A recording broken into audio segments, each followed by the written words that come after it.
Hariom and greetings from Niagara Falls. Today, some of my cousins had come over and we were talking about popular streaming shows. And I was sharing with them that the first show that I watched through streaming was The Walking Dead. How many of you have seen The Walking Dead before? Okay. Then recently, while I've been using the Peloton and watching whatever on Disney, I'm going through the Planet of the Apes series, all of the new movies. How many of you have seen these? Okay. How many of you have any idea where I'm going with where I'm going right now? No. How many of you ever have an idea of where I'm going with any subject matter? In The Walking Dead, in Planet of the Apes, etc., whenever it is humans who are destroying humans and there's less humans in the world, there are always clear and strong scenes and signs of nature returning to nature. There's grass that's growing over the highways and the trees that are growing through the fallen buildings. Have you all seen such scenes in different books and movies and so on? What this really shows, I guess a logical word would be how resilient nature is. But the way I reflect on this, what this shows is we factually have a loving earth. Our earth loves us, which is why the grass comes back and the trees come back and the air comes back. So our community being described as a loving earth Sangha is very apt. In the mornings, I'm now teaching Rishi Patanjali's Yoga Sutras. How many of you are joining live or recorded? A lot. How many of you are enjoying your Yoga Sutra experience? I'm watching your hands right now. So recently, Rishi Patanjali has shared about peace. One has to train their thoughts for one to feel peace. And training one's thoughts requires abhyasa and vairagya. Abhyasa in English means practice, and vairagya means to prioritize. Now, the reason I'm sharing this, these words can be redefined as abhyasa or practice is the do, and vairagya or prioritize is the don't. Engage in your do, and to help you with the do, there is also a don't. What is marvelous about this is how our loving earth Sangha has taken this psychological truth of do's and don'ts and have designed an entire year's programs or workshops for us to be more loving to our earth. We're only using different words. Those words are yamas and niyamas. These are what we shouldn't do, and these are what we should do. I find this to be marvelous how comprehensive our maps of evolution are and how they really can be used in any and every field, whether it's environmentalism, whether it's relationships, whether it's leadership. Today, our boys, and I know you're not going to like this, but we do have a lot of Lego because Lego is not great for the environment.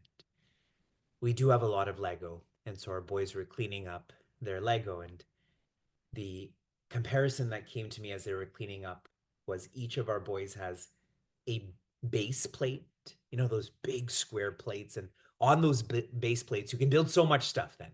A rocket ship, and you can build a restaurant, and so on. Our maps are like these base plates. And on these maps, then again, you can build something that's going to help me with relationships or leadership and so on. How many of you understood the visualization that I'm sharing. Okay, those who don't have your hand up, work harder. Stay with me.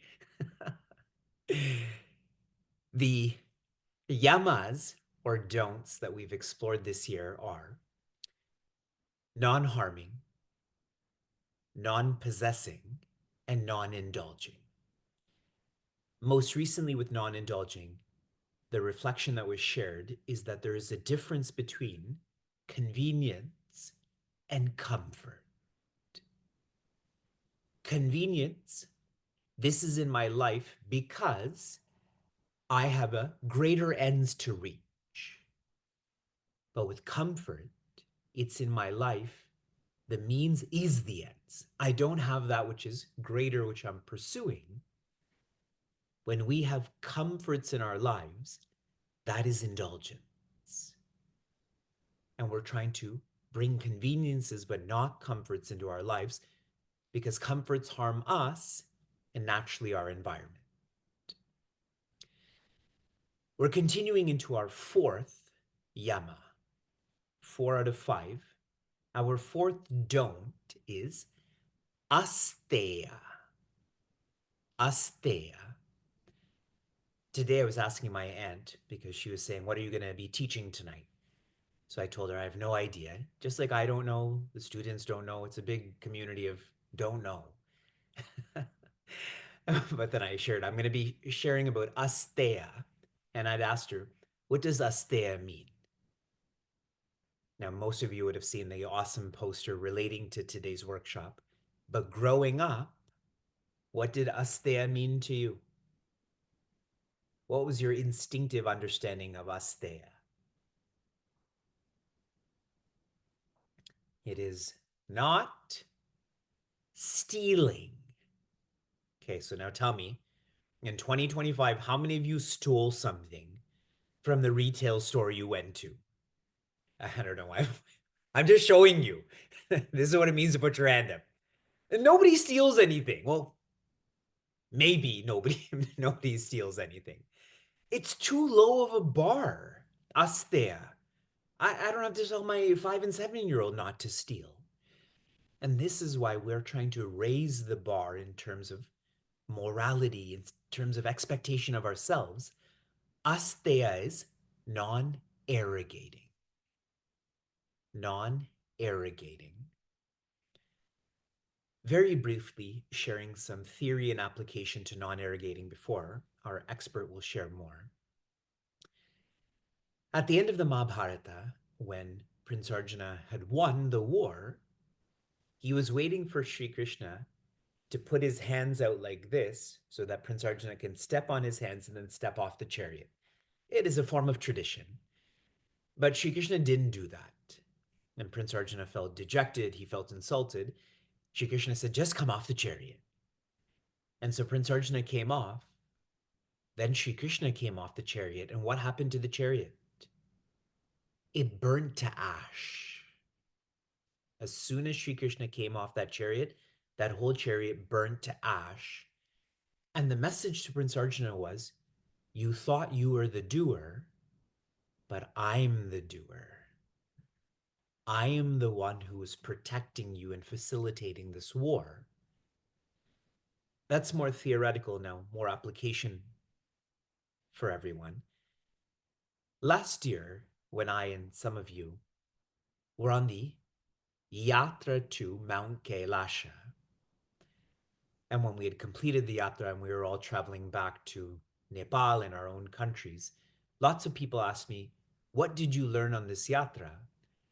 And what I had learned was non-doership is real. Non-doership is real. It is not just a theoretical subject or teaching. And so, arrogating is when you present yourself as doing something that you actually haven't done. Arrogating is me thinking and speaking that I did this, like I won the Mahabharata war, when actually I didn't do this. And this has deep ramifications in the spiritual world and environmental world, which we're going to explore very shortly. But if I can give one practice on non-arrogating when it comes to our environment, to our loving earth, it is to live more simply. Whatever is simpler is more manageable. Agreed? A simple meal is easier to manage than a complex meal. And if it's simpler, you can manage it better, but more specifically, you can ensure there's integrity.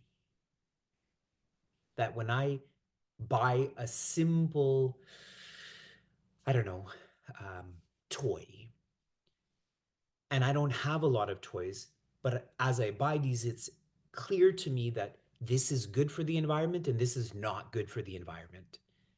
But if I'm living in a complex way, I can't manage. Is this really good? Is this really not good? So to live more simply, because then there's more accountability you can exact in terms of, is this good for the environment or not? This is just a practice, and now lots more to share. Team?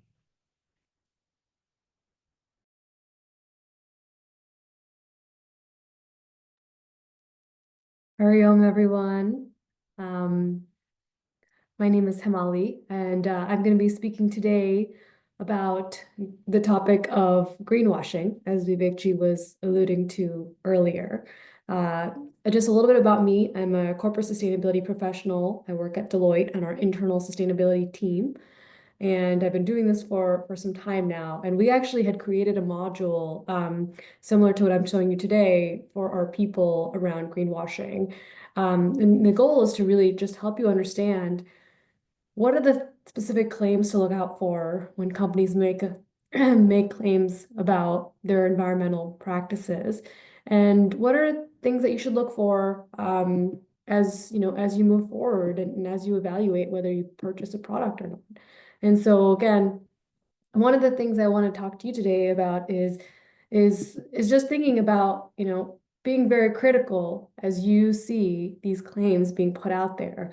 Again, not trying to provide any kind of advice around purchasing, but just to sort of increase your eco literacy and help you understand what are the top common types of greenwashing that's out there and the eco labels for common products that we all might consume.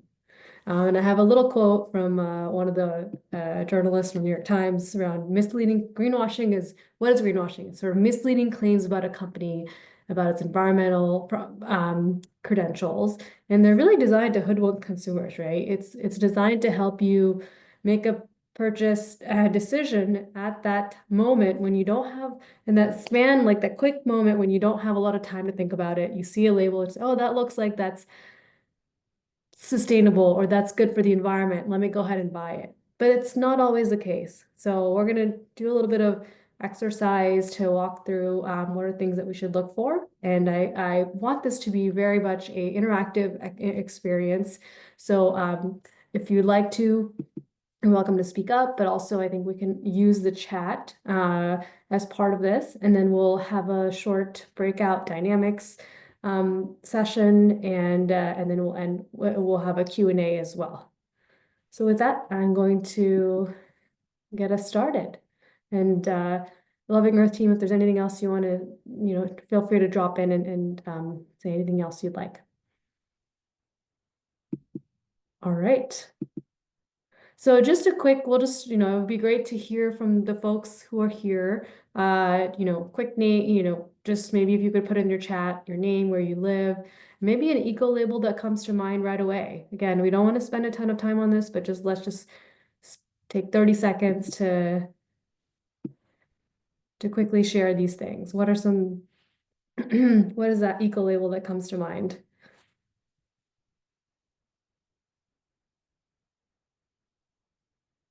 And I can go first. I'm Hemali.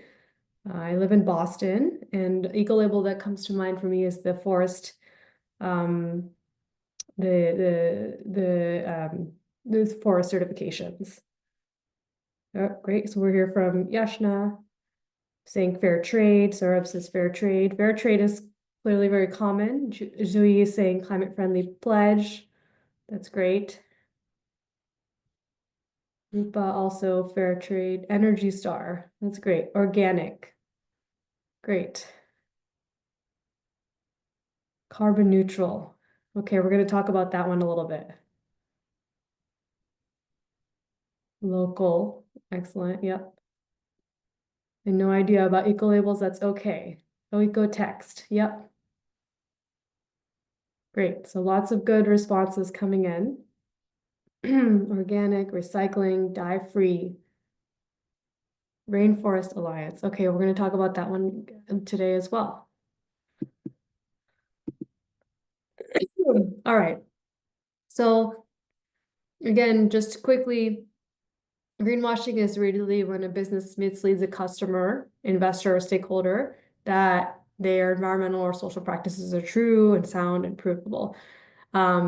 And so maybe we could just go around seeing, briefly tell us about a time that you became aware of greenwashing or an unclear advertising claim. Were you ever tricked? How did you ever, how did you eventually figure out that it was greenwashing?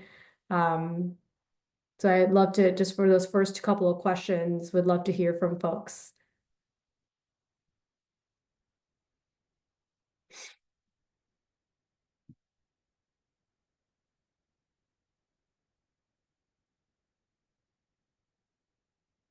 All right, so Ganesh says paying extra for an airline ticket so that the flight is carbon neutral. Okay.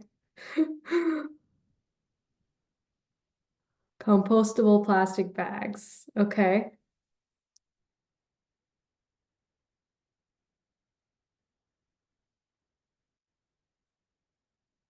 So we could touch upon compostable. I don't I don't have it in my presentation, but we can certainly talk about it. Biodegradable, that's a really good one. These are actually really good. I'm gonna write down some of these down, so next time I talk about this.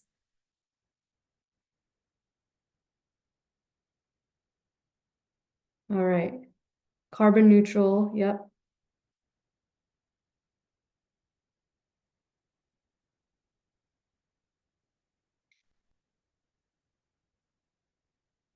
Plastic recycling numbers, that's really good.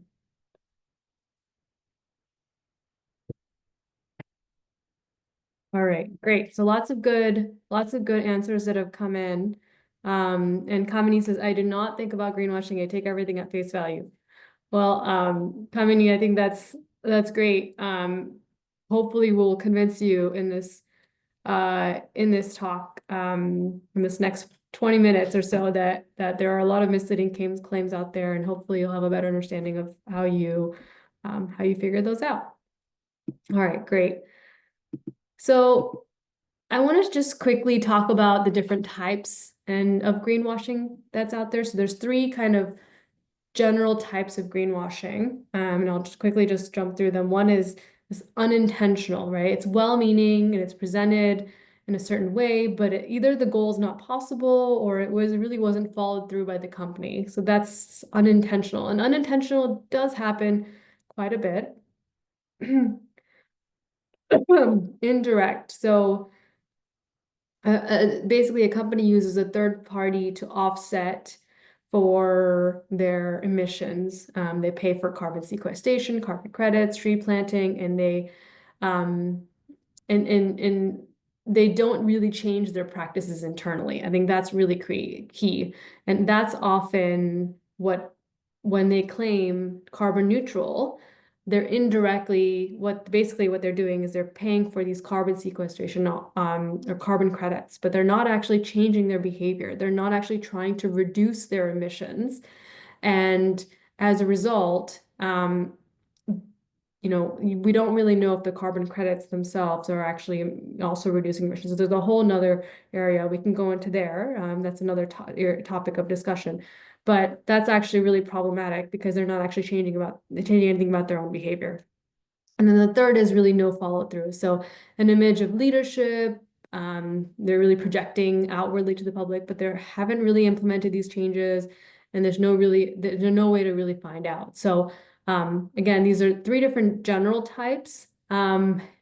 And then there's mechanisms behind them. And it's a lot off the time, oftentimes we encounter these mechanisms on a day-to-day basis. So it's, some of these include there's a trade-off because the picture is incomplete, if the claim is not verifiable, it's vague, it's fluffy, there's false imagery used, often, the sign of a leaf.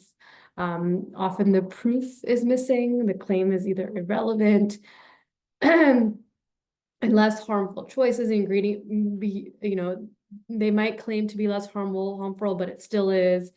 And then the product is actually good, but the company is questionable. So there's there's a huge varying levels of that. And then again, imagery gives sort of a green impression. And then fibbing is really just, it's plainly and fully false claims, data, imagery, or labels. So just kind of giving you these types of greenwashing and the mechanisms behind it. I'm curious, have you encountered any of these, anything that really stood out to you as you heard the ones that you have on the screen?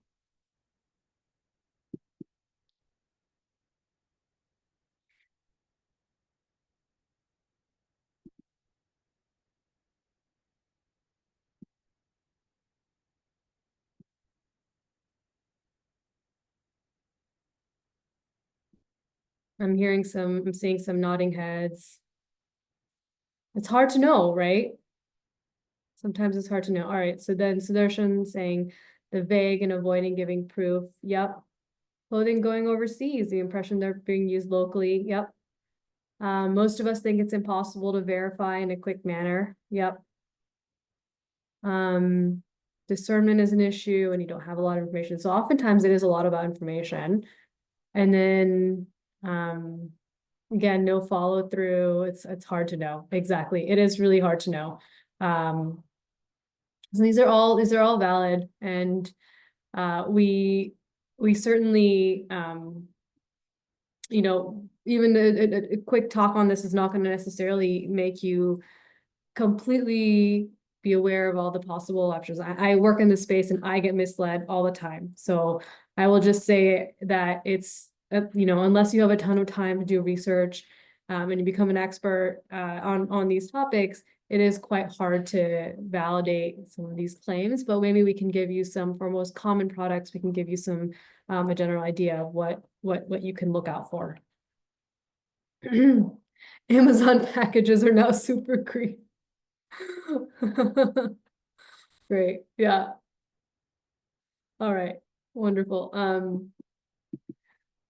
Okay, so then we're gonna go through some examples, and I'm gonna ask folks to weigh in here. So there's some example greenwashing claims, and for each one, we'll kind of identify what's wrong with it as a group, and hopefully it'll illuminate you to sort of what are the types of greenwashing that's out there, and how we could how that claim is greenwashing.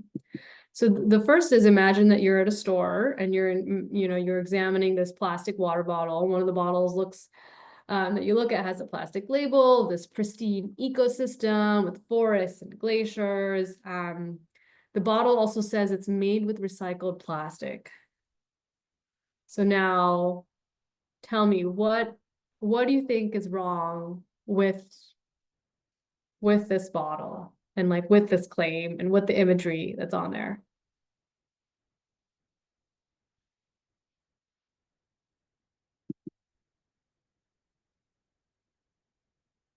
Okay, Milan says it cannot be recycled. Huh, could be. It's still made of plastic. Yep, very good. What percentage is actually recycled content? Okay.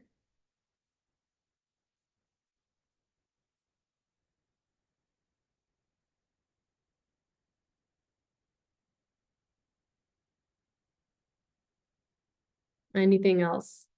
There's something really obvious about this product in and of itself. So let's think about that. What's wrong with a single-use plastic water bottle?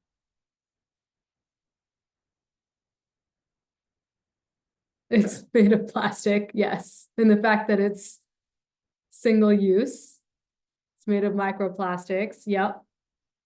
All very good. So, again, so the nature images, again, distract from the fact that it's a single-use plastic bottle. It's made of non-renewable sources, right? So, when it's single use, it's made of thin plastics, and you can recycle it. Hopefully it does get recycled, but more than likely it doesn't. Um, as you said, the bottle doesn't list out how much recycled plastic was used. And then from like a health perspective, Amaya pointed out that there's microplastics in there that aren't good for you. And the water is not good for our health. Yeah, exactly. Because of the chemicals that are used in the process of making the bottle and the fact that the water just sits in there. So a lot of things that are wrong with it. I think outside of the health concerns from an environmental perspective, hopefully that gives you an idea that it's a single-use plastic water bottle. You probably want to stay away from it. And so despite the fact that it has this pristine ecosystem, it doesn't necessarily make it okay for you to buy it, right? Okay, another one. So imagine you're getting a trash bag from the office to replace an empty bin. The cardboard box the bags are in has recyclable on the box, and it says made of recycled material printed on the box as well. So what's wrong with this claim?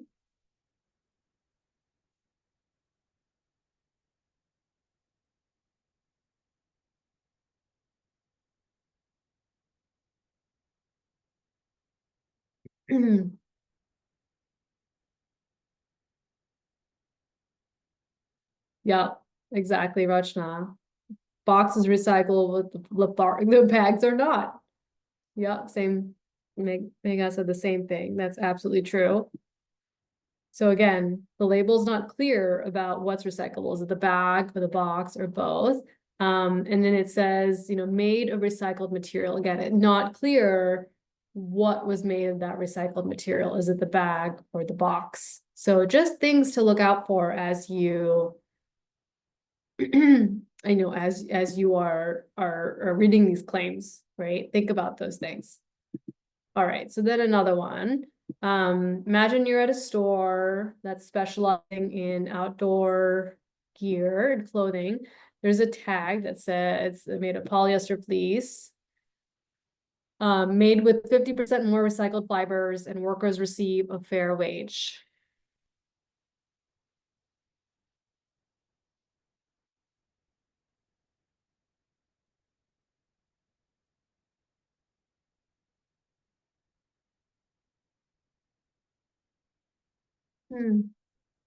So what's wrong with this claim? Julie, yep, you hit the nail on the head, right? Like 50% of what? If it's the starting point is 10% and you say 50% more, does that get you 15%, right? Like that's completely misleading. Also polyester fleece is a non-renewable source and fair wages cannot be verified. Maybe there's not a, a specific certification or label that's on there. So again, just some examples of greenwashing claims to look out for. We wanted to give you a few to sort of test out that critical thinking as you are making that purchasing decision about about these products.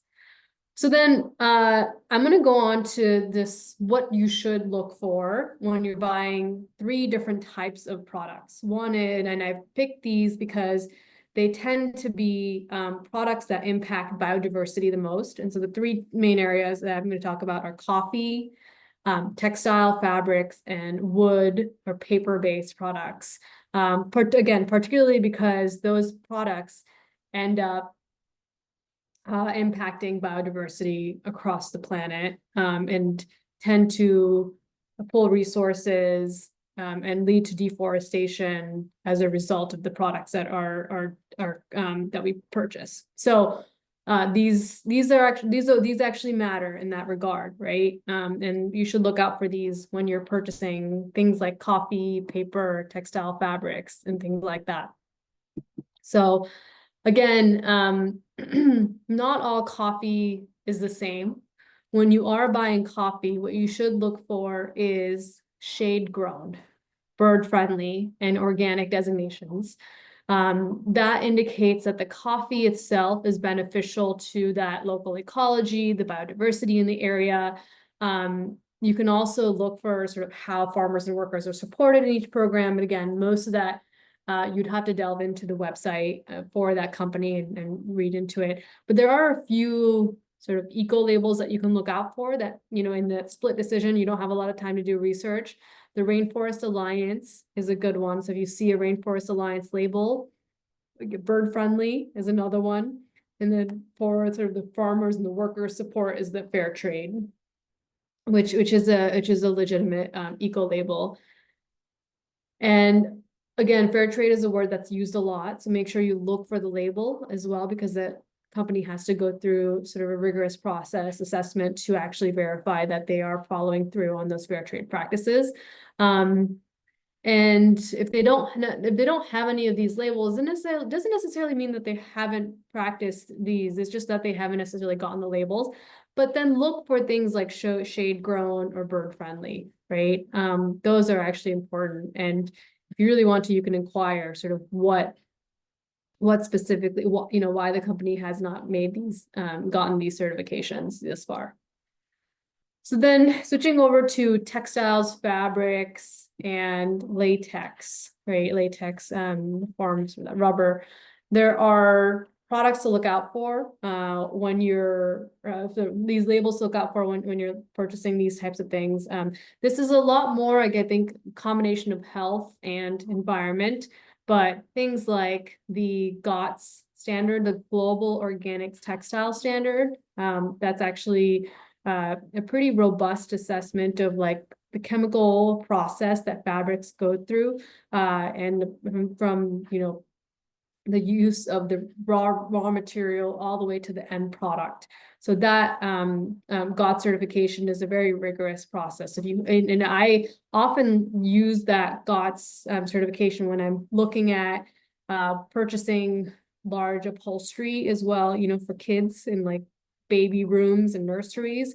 Oftentimes, like a nursing chair, it's made that's a upholstered you should often have the GOTS or the gold certification or gold standard certifications that are out there for fabrics.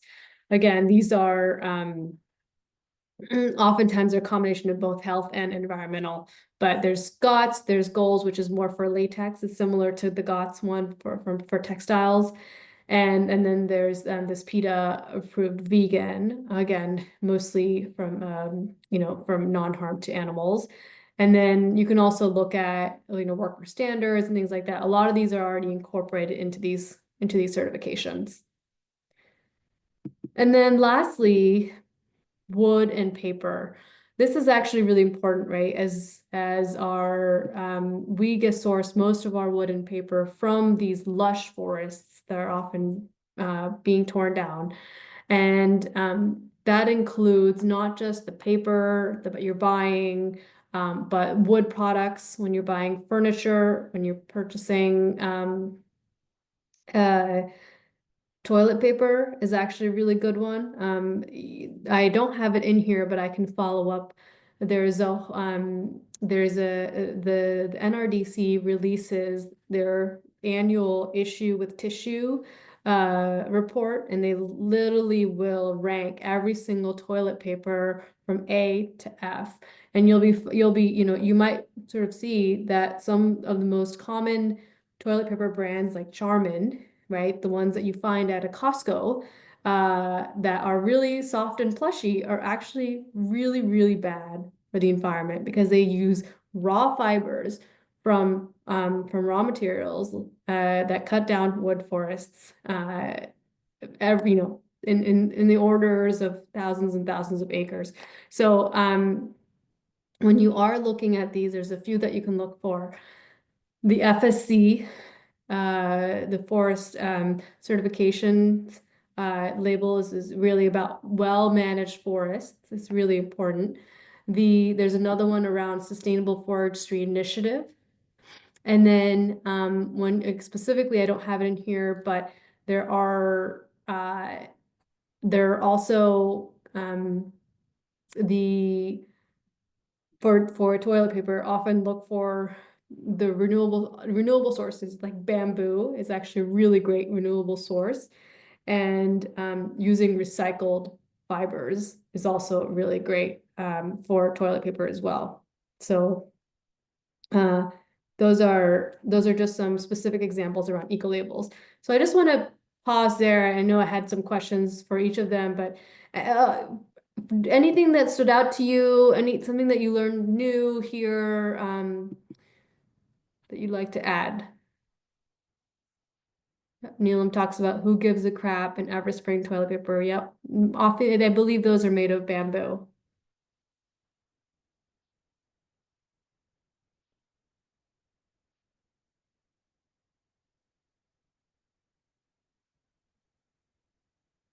Were you all familiar with these labels? Are any of them new?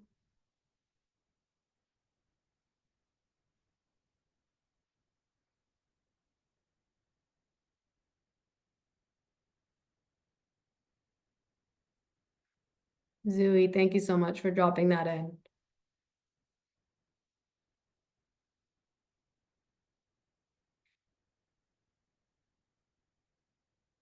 Great.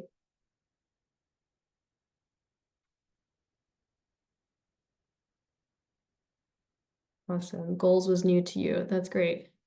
So some familiar, some new, hopefully gives you a better idea of what to look out for, when you're making those purchases. Awesome. All right, so I think with that, I have one more sort of quick thing I wanted to bring up before we go into our dynamics activity. And I want to keep tabs on the team, keep me posted on the time. What time is it? I can't see my clock here. Are we still good?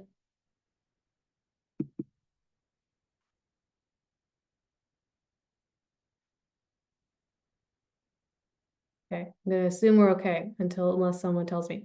It's But 9:37, Himali. okay, okay, all right. So we are running a little bit over. All right. So just quickly, our company sustainability commitments, just something to look out for. So there are a lot of claims that companies make around carbon neutral, but in particular that the ones that comes to mind, carbon negative is another one that I've seen around. But really what the gold standard is that you should look for when you're evaluating company is, do they have a science-based net zero commitment? And that is through a nonprofit organization called the Science-Based Target Initiative. They are the standard setter for the science, for this net zero corporate standard. And it's a highly, highly rigorous process for companies to go through. And what the companies are committing to once they have a valid net zero target, and oftentimes they'll commit to it, but really you want to make sure that they have a valid. So if they have this logo on their website and they have a net zero, if they have a net zero commitment, what they're committing to is a 90% reduction in their greenhouse gas emissions by no later than 2050, and oftentimes earlier. So, when you're evaluating companies, I think this is actually a really important one. And obviously, I know you're not always going to be able to look up companies, at the point of purchase, but if you are doing sort of more of an in-depth analysis of a company, this is something that you should look for. And oftentimes it shows up in the environmental sustainability reports. So with that, I'm going to switch to oh, I have one more thing. Sorry, I thought there was one more. Last thing is there's this new concept around green hushing, and actually particularly in the Trump era, this has become more and more common. But they are doing good. That green hushing is this process that like their businesses are doing good, but they're not really talking about it. And so oftentimes this happens because they're afraid of sort of the political ramifications, right? Especially around with Trump, that's become a bigger issue. But you often could, if you look a little deeper into their environmental sustainability reports, you can often figure out whether a company is doing good or not. They might just not be really promoting it in their day-to-day. So, all right. So with that, I believe we're going to switch to our dynamics activities, and I'm going to maybe ask the team to judge, and there's just two quick questions. So again, what are the certifications you have not seen you would like to see developed? And following this discussion, what might you act on or change, if at all, from our brief 20-minute conversation just now? So again, what certifications would you like to see? And what might you change or act on?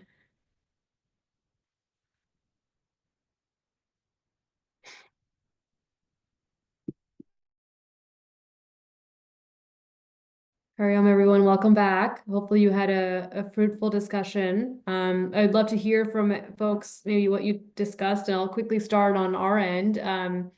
One of the key pieces of topics that we touched on was the idea of household goods and products and personal care products, and how to distinguish what are the ones that are healthy or safer to use. Again, as I mentioned, I think those are often uh less of an, there's some environmental concern, but more from a health and safety perspective, right? So the toxic chemicals that are in those products. And there's two resources that I'm going to put in the chat that hopefully you can take advantage of. One is called the Environmental Working Group Healthy Living. They have an app that you can download on your phone, or you can just go on their website, and you can just type in the name of the product and the company name, right? So let's say you're using Cascade dishwashing pods. Those are, it will pull up the actual product, and it'll score it on a scale of like A through F or 1 through 10. And it'll indicate what are the specific chemicals that are in there that are harmful, from a reproductive health perspective, from an environmental perspective, and from cancer and other means. So that's one really good one. The other is, there's a nonprofit called bettergoods.org. So not Better Home, bettergoods.org, and they have consumer guides on these things. Again, more from a health and safety perspective. And I think I was talking to Rita G, like we need to have a whole conversation on the toxic chemicals and products that are in our homes, from our cooking ware to the personal care products that we have, but a little bit different from this discussion. Thank you. Thank you, Zuiji, for putting those names out there. So I just want to open it up. What are the specific questions you all have? What did you take away from your conversation today?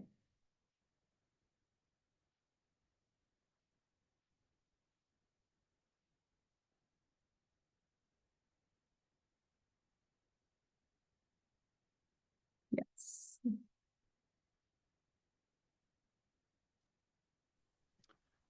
Ariom, Himalaji, that was a wonderful presentation. Thank you again for enlightening our group. Just a couple of things. The first one is we talked about, in terms of question one, having some sort of follow through on like the recycling symbols and the numbers. Like in my neighborhood, they pick up recycling every couple of weeks, but they only recycle number 1 and number 2, and that's it. So I kind of like, how do they decide the numbers? Does the company themselves decide like what to, like how, what goes on those numbers? Is there any follow through with that? So I think the companies decide the materials that go into the actual plastic that they're using, right? Like, and that will determine what number it is. And then the local government and the waste management resources in that local geography determines what they will recycle versus not. And so, not everything, even if it has a recyclable symbol, if it's number 5 or 6 or 4, is recyclable in your geography, as Ganeshi just pointed out. You actually have to look it up on your town's website to know what is recyclable versus not. And that's really important. Hopefully I answered that question. You did. I'm going to piggyback real quick and ask one more Sure, question. sure. So, a few years ago, I saw a 60 Minutes report where basically like everything that we were supposedly recycling was being sold to like poorer countries and who were basically disposing in their landfills. That must have been 5 or 8 years ago. I don't remember when. Has that gotten better? Sort of. But I think again, it really depends on your specific local geography. Yes, a lot of that stuff was being sent to China. And I think it was about 5 years ago, and China basically said, no more. I do not want the world's recycled plastics and so now some of it is staying more in the US, and it's getting recycled in the US. Some of it's not getting recycled at all, and it's just going to landfill, and sometimes it's going to other countries like Vietnam, where it's probably ending up in our waterways. So yeah, there's not a great answer, but Okay. Thank you. Very on. Sudarshan. Yeah, thanks for this presentation. I learned a lot. And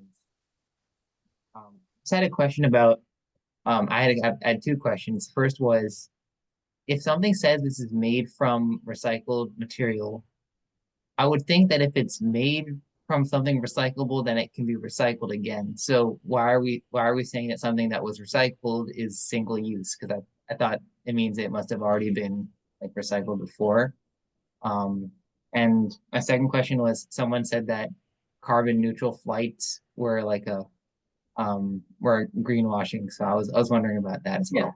Yeah, great questions. And I'm going to answer them really quickly, and then I know we have to close out, but I'll stay on after 10 for anyone who has additional questions. So, to your first question, they're single use because a plastic water single like a water bottle that like that, even if it can be recycled, you're really only using it once, and then you're probably just putting it in the recycling. It's not like a reusable water bottle that you're going to keep at home and you're going to use for many months or years on end, right? Like that's the reason why it's called single use, even if it can be recycled, because most likely, again, there's a lot of data out there, but a very small percentage of what actually goes into their recycling streams ends up actually getting recycled. So more than likely, it's just going to go to landfill, right? To your second question around the claims of carbon neutral, are they false because when an airline claims to be carbon neutral, they're still emitting, right, the greenhouse gases when they purchase the oil that's used in the jets and when they fly. So there's like this whole concept of like well to tank and tank to wake. So well means like from the source to the tank of the jet. Tank to wake means, the actual flight itself. And so there's emissions associated with the first, and there's emissions associated with the second. And when they claim to be greenwashing, all they're doing is they're buying carbon credits. And carbon credits could be in the form of, I'm gonna buy some carbon credits to prevent deforestation in a specific area, or I'm going to go ahead and fund a bunch of cook stoves in Kenya. But those projects are not always they're not always reducing emissions, and there's a lot of controversy around carbon credits, and those airlines are not actually reducing their emissions, right? They're still flying, they're still using jet fuel. So anyway, I do want to bring it back to the Loving Earth community. Again, happy to answer any questions. I'll stay on after 10 o'clock.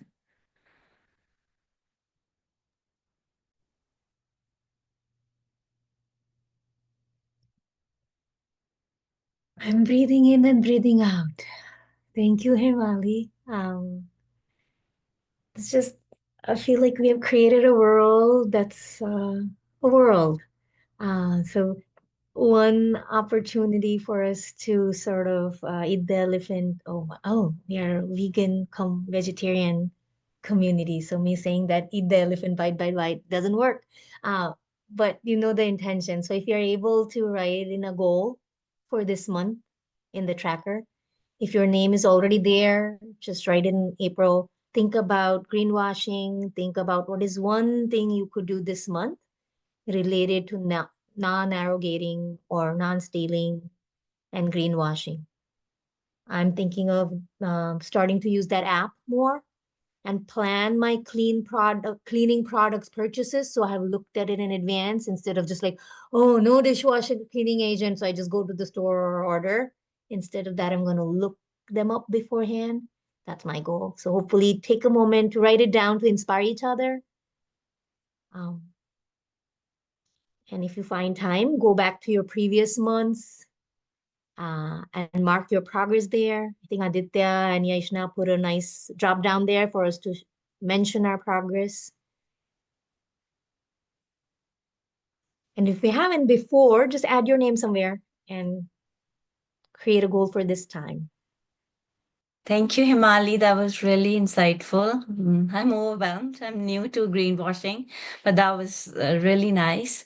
Okay, I'll go quickly with the announcements. So mark your calendar for our next workshop, Loving Earth workshop. It will be on Sunday, May 4th. And the topic that we will be exploring will be on Satya, how it relates to the to impact investing.